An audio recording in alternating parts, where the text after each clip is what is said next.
Well, ITAL was my first business, and that was the one my brother and I set up because we were unemployed. So we were really looking for income, which we did not succeed at getting for quite some time, actually. It turns out you have to build the business before you get the income, so that was sort of my first learning, as you put it. What did we learn from ITAL? I learned how to do business, right? Because we were basically buying and selling computer kit. We were fast and loose traders on the street in LA, and grew the business over a number of years, but never really with an eye to building a lasting business. We were always, unfortunately, looking for the quick buck, and so we remained traders more than building a lasting business. Having said that, if nothing else, it taught me that there's nothing wrong with being deeply opportunistic. If you move people talk about being agile. Agile is a metaphor, right? It's not real. A company is not agile. People move and think quickly and act quickly. Essentially, that's opportunism. An opportunity arises, you move quickly enough to take advantage of it. But the word opportunism sounds bad.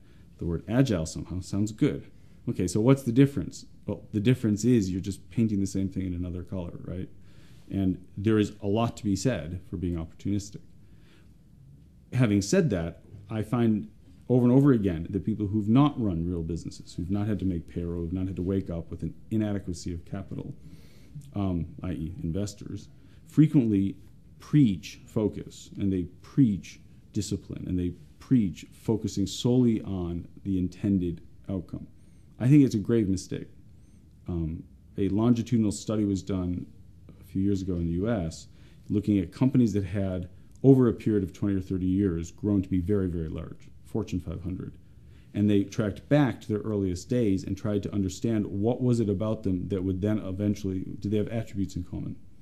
And one of the attributes they almost uniformly had in common was the lack of a clear business purpose. So it was in all businesses that grew organically, that followed the money, that tended to grow as opportunities presented themselves without worrying too much about the specific strategy at hand. Now, of course, this runs contrary to everything that people preach, and yet my first business and many of my other businesses have grown on the back of Plan B or Plan C or Plan X. So I think I learned that starting at ITAL and moving on. You know, if you want to have a happy relationship with your brother, or my brother, as the case may be, then you really should be his business partner. So I learned that, so I've never again gone into business with a family member. What else did I wish I'd known? I wish I had known that I was sitting on top of a gold mine and that I did not understand how to take advantage of that gold mine. In other words, we started a business and we were essentially selling computers. But we basically would trade in almost any element of computer kit. So we traded in processors and math coprocessors and memory, and we had the basis for actually quite a cool business that could have grown. But we had no idea that that's what we had. And so the flip side of being that it's okay to be opportunistic is you also have to know a great thing when it comes along and then grab it and stop doing everything else and then run with it.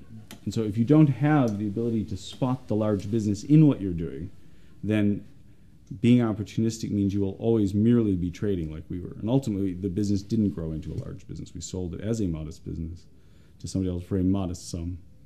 And my brother went north and I stayed south because we remained brothers instead of business partners. Somebody once said the money's in the exhaust. And it has proved to be over and over again the case that I'll be focusing on this thing when all people want is that thing from the same body of product. And so, and of course, if you're really bullheaded, you just go yell at the customers and tell them they're wrong, which I've seen entrepreneurs do, firing the customer. It's a very, very short-sighted approach. But in large part, it's because you don't know what they value. The problem with many people who are innovators, inventors in particular, is they tend to focus on the innovation when, in large part, innovations in fact aren't invented, they're discovered. Just as pricing isn't invented, it's discovered. A price for a product is essentially what somebody else in the marketplace decides its value is. And that decision establishes the price. Your telling them what the price is doesn't establish it. That establishes your desire for a price. And frequently what it establishes is how much you have to make in order to be a profitable business. If what you have to make to be a profitable business is higher than what they choose as the price, you have an unsustainable business. Full stop. It's interesting because it seems very obvious, doesn't it? But a price is discovered. And yet how many people sit down and ask the question, what shall we do? How much shall we charge for this? As though they have a choice. You should never ask the question. You should always be asking yourself, who can I go out and look at and understand to determine what price I'm going to get for this? All businesses fall into one of two camps. They either undercharge or overcharge. But there's no point in time where you charge the right amount.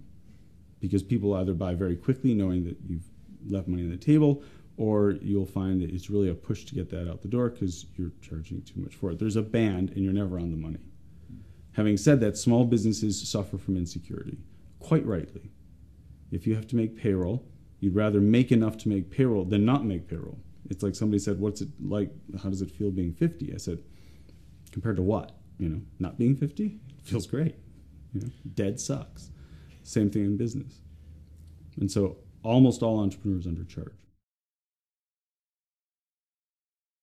If you ask most people, what they'll assert is some variety on the words fear.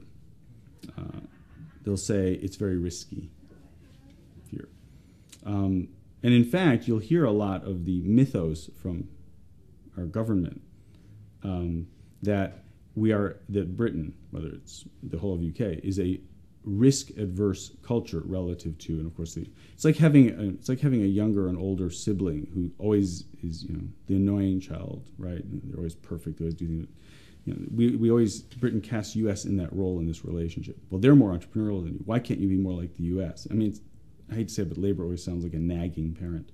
And this particular nag has to do with, why aren't you a bigger risk taker? If you were only more like California, you'd be more successful too. This could be the fact that I had a Jewish mother, and so it's just still ringing in my ears. The problem with that is it's fundamentally a flawed assertion. Thus, of course, trying to remedy it is going to lead to flawed remedies. British are no more or less risk-averse than anybody else. I actually think most people, first of all, are adults and act in an adult-like manner and are rational economic actors. So they may not be conscious of why they're choosing not to start a business, but unconsciously they're making the correct decision. Because yes, it's too risky, but the remedy, it's not too risky because risk is an absolute. It's too risky because they're not in a position and have not been put in a position for the risk to be lower. And I think that probably the biggest difference, say, between California in particular and Great Britain is that the risk is lower in California, not because it's lower per se, but because there are far many people who have a far better understanding of how to start a business, and therefore the risk is lower. The remedy then is not to exhort and cajole us into being greater risk takers, which is naive at best and rather Stalinist at worst, to use my usual charming politically correct language, but in fact is to reduce the risk by putting people in a position to know more about starting a business. And the first step there is not to teach them how to start a business, but to teach them how to understand the value of the idea they have. Those 2 million people that I refer to are people who have a business idea and little else. And so the question then is, why don't they start? Well, the answer is because they don't know what to do with it. And in fact, what they really don't know is how to measure the quality of the idea. Is this a good idea at all? Can one start a business with it? If I do start a business, what kind of business am I starting? Some businesses, by definition, are going to require huge capital investment, long times for return, certain skills and disciplines, etc.